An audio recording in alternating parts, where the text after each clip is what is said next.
La Gralla ha acollit la primera jornada de networking entre joves empresaris de Sant Boi de Llobregat.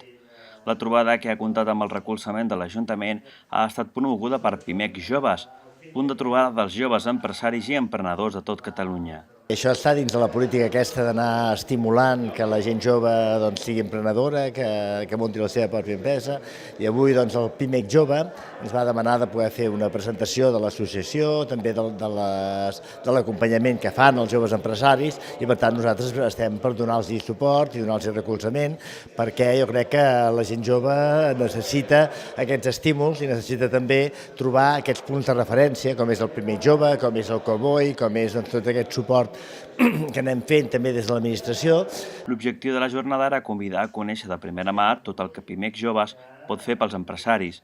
Alhora, es pretén potenciar i fomentar el contacte amb altres joves empresaris. I una mica explicar als joves empresaris que no estan sols i que en un moment on ells són uns herois que estan tirant els seus projectes endavant, les seves empreses no caiguin per motius que no siguin estrictament empresarials.